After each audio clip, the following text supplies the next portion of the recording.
बच्चों, आज मैं तुम्हें कहानी सुनाने वाली हूँ मूर्ख या बुद्धिमान। एक व्यापारी था। उसका व्यापार और प्रतिष्ठा दूर दूर तक फैली हुई थी। उस नगर का राजा भी राज संबंधी कार्यों के लिए उसको बुलाता था। अपने दरबार में वो सभा लगाता था और राज्य के प्रतिष्ठित व्यक्तियों को बुलाता था, बुद्धिमान व्यक्तियों को बुलाता था, जिससे कि राजकार्यों में राज्य के विकास में उनकी राय लेकर के काम किया जा सके। इसी तरह से एक बार की बात है, सभा लगी हुई थी। सभा में सब लोग बैठे हुए थे और राज्य के कार्यों की चर्चा हो रही थी। सब हो गया, सब राजा ने सबकी राय ली और उसके बाद में सभा जब विसर्जित हुई तो उन्होंने व्यापारी को अपने पास बुलाया और कहा कि हमें आप पे गर्व है, आप इतने बुद्धिमान व्यापारी हो और आपने अपने बुद्धि के बल पर ही अपने व्यापार को इतना दूर दूर तक फैलाया है। मगर एक बात मैं आपसे ज़रूर कहूँगा, आप इतने बुद्धिमान व्यक्ति हो मगर आपका लड़का इतना मूर्ख क्यों है? कह करके राजा हंस दिया।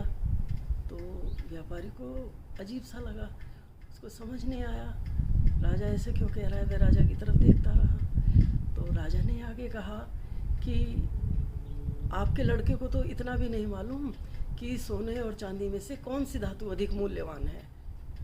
और कह करके राजा भी हंस दिया और उसके संगी साथी भी हंस दिए।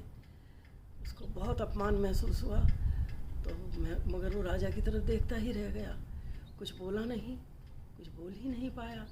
तो राजा और ने कहा, आप चाहे तो अपने लड़के से घर जा कर के पूछ लीजिएगा, सोने और चांदी में से बहुमूल्य वस्तु कौन सी है। व्यापारी कहने लगा, चुपचाप वहाँ से राजा को नमस्ते करके प्रणाम करके वहाँ से चला गया। घर पहुँचा तो उसको बहुत अपने लड़के पर बहुत गुस्सा आया हुआ था। अपमान की वजह से उसको बहुत तकलीफ़ हो रही थी।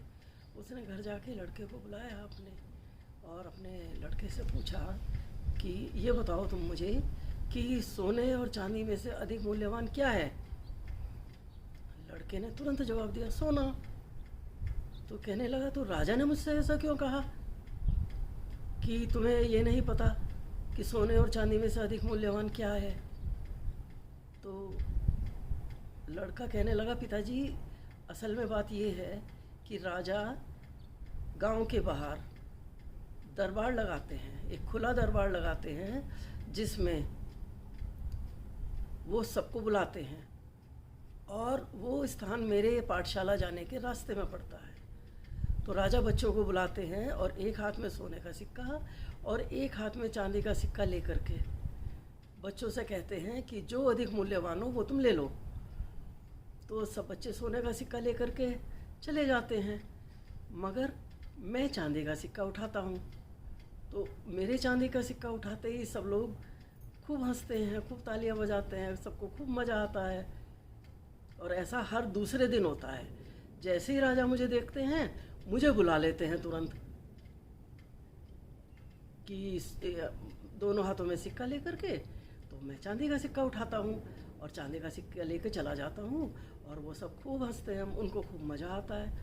तो व्यापारी को अपने लड़के की बात सुन के और गुस्सा आया। उसने कहा, जब तुम जानते हो कि सोना अधिक मूल्यवान है तो तुम चांदी का सिक्का लेकर के क्यों आते हो और अपनी हंसी उड़वाते हो और इतना मजाक उड़वाते हो अपना, और अपनी भी फजीयत कराते हो और साथ में मेरी भी कितनी फजीयत होती है, अपने साथ साथ तुम मेरा भी नाम खराब करवाते हो। तो ये तो बहुत बुरी बात है। लड़का अपने पिता का गुस्सा देख करके कुछ बोला नहीं, चुपचाप अपने पिता को अपने कमरे में ले गया। तो उसने कहा, पिताजी मेरे साथ अंदर आइए। हाथ पकड़ के पिताजी को अंदर ले करके गया और एक लकड़ी की पेटी के पास खड़े होकर के उसका ढक्कन खोल दिया। अंदर चमचमाते हुए चांदी के सिक्कों से भरा हुआ बक्सा।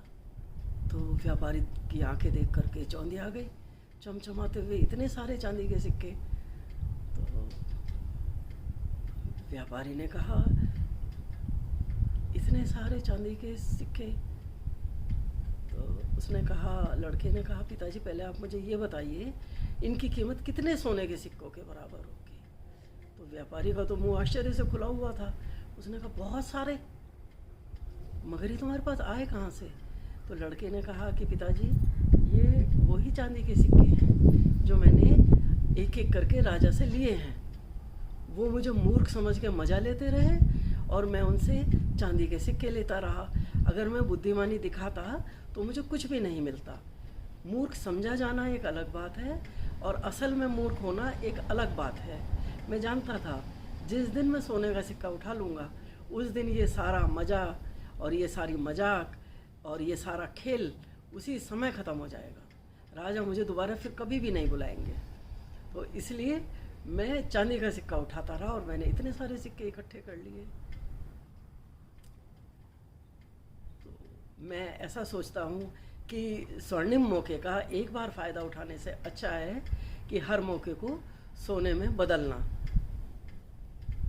तो उसके पिताजी कहने लगे कि हाँ बेटा, तुम वाकई में सिर्फ बुद्धिमान ही नहीं दूरदर्शी भी हो।